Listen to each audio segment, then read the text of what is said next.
We never thought we could feel like such failures as parents.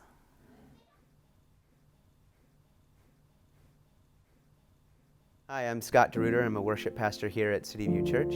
This is my wife, Katie, and we have been serving here for over 3 years. We've been married for 16 years now. We were high school sweethearts, got married during college. Kids came along soon after, a few years into married life. When our oldest child was born, we were very active in college group at our church in Tucson. College group involves late nights, long hours, full houses of people. We loved it. It was a real joy to us. And Priya came along and we thought, well, she's just here for the ride, and here we go. Having a really sensitive, colicky baby, though, late nights and big crowds were out of the question, like from day one. So everything in ministry and in our lifestyle had to suddenly change the day she came along. We loved her and we were trying so hard to be really good parents, but we just felt completely in over our heads from the very, very beginning. As our family grew, it became really clear to us that our kids were very unique, that their needs were very unique and different. We found out pretty early on that Liam had some special needs. He was extremely gifted, but he was a very different learner. It was a struggle from a really early age to learn how to parent him and parent completely different than we had already learned to start with. When Priya was 5 and Liam was 3, God laid it on our heart to become foster parents. We still didn't feel like we had parenting figured out in the slightest, so it was a real step of faith to say, okay, God, we're just going to believe you and take you at your word that this is the right step for our family and open up our home. It was a struggle just to find our footing and figure out what each day was going to look like and how to make it through. You know, as parents, we feel it's our responsibility to give our kids every opportunity to succeed and help them, direct them in those areas, and to make choices for the right environment for them, whether it's for school or whatever. And but then, you know, second guessing yourself on those choices, or before you make those choices, you know, is this going to be something good for them, or is it going to set them up for failure again? And so finding that was a real big struggle, a real big weight on our minds, and whether or not we were making the best choices for them, and if we had done so up to that point. You know, like we mentioned before, that comparison thing is a big deal, especially when it comes to things like you know, social media coming around and seeing the perfect posts, you know, the perfect pictures that people put up, and you realize, you know, here are our kids throwing fits in the middle of Walmart every time we go in, you know, running away at church as soon as we get there, different things like that. And so you feel like, well, I don't have any perfect posts, perfect pictures to put on, and so you realize, is that just real life, or is there something that we're not doing? We felt like it was something we couldn't share with a lot of our friends too, as we watched their kids grow and succeed, and we saw ours falling further behind and struggling. I remember one night in particular that was a big turning point for me. I was just laying in bed and crying and thinking about the day and all of, you know, recounting all the string of what I felt like were just failures to God. And I remember just praying, God, I'm so sorry that I have failed with these kids that you gave me. I felt such a responsibility that God had given me these special children. And I'd been told over and over by really sweet people that, well, you know, God gave you such special kids because he knew you were such a special parent for them. And it was meant from such a kind place from these people, but then that just made me further feel like, oh no, what have I done? You know, God gave me these children and I've dropped the ball, I've messed it up.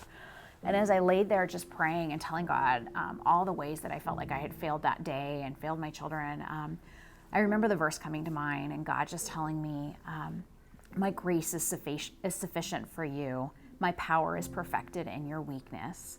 And in that moment, I just felt so much of God's grace towards me that I knew in every other area of my life that it wasn't my works that were going to achieve anything. It was God's goodness, it was God's grace, it was His strength and power that were going to achieve anything.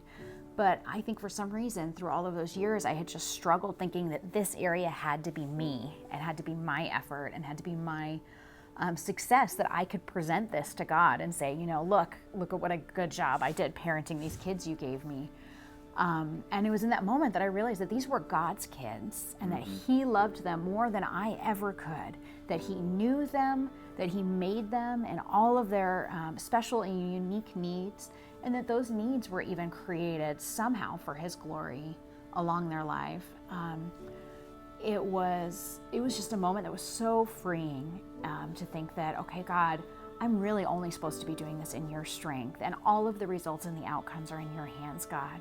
And knowing that my kids' futures and their story wasn't dependent on me, that I was called to be faithful and to parent them as best, God had equipped me to do, but that really God was going to be the one who transformed their lives, that they were going to have an encounter for themselves with Jesus that was going to change them, in the same way God had met and changed my life at one point. I remember just feeling like such a weight was rolling away, that all of this guilt that I had built up, all of this this fear of the future and of what was going to happen to my kids. And because really, when you're entrusting your kids to God and you know that the future belongs to Him, there's not that struggle and that worry of what if I mess it up and what if I do this all wrong. When we, even with all of that fear and with all of that guilt of perceived bad parenting, even in the midst of that, God reminded us of His faithfulness and that we're not alone. When Jesus is given a name in the Bible, one of the names He's given is Emmanuel, which was God with us, and that really impacted us, the sense that God is always faithful to be with us and to walk with us, to give us wisdom when we lack it, and to continually show His faithfulness and His love toward us. I think since that shift in perspective and of that time that God really spoke to my heart so clearly, I feel so much less guilt about my own performance and actions as a parent. I feel like now I'm able to look to God every day for the strength that I need, and life is still really hard. There are still some days that do end in tears and end just feeling overwhelmed with life. But I don't feel like I come to God anymore with a list of things that I am so ashamed of as parents. And it was a big thing with us, as we mentioned before, there was a lot of isolation with it. We felt like we couldn't share these struggles with a lot of people. But God has brought us into a community of people to share life together. And now that, like you said, we've surrounded ourselves with other couples or families that have kids or who have had kids and have gone through it, that it really has opened us up to be able to not only share maybe what our struggles might be and receive prayer or help or support, but on the other end of it, we're able to give support to those who are going through it at the moment. We never thought that we could feel like such failures as parents, but God has been so good to meet us even in our hardest times, even on the toughest days, and show us that He cares more about our kids than we ever could, and that His grace is enough to carry us through even those hard times. There's still struggles. Parenting is never going to be easy with any kid, but God is right there in the middle of it, and His grace is enough.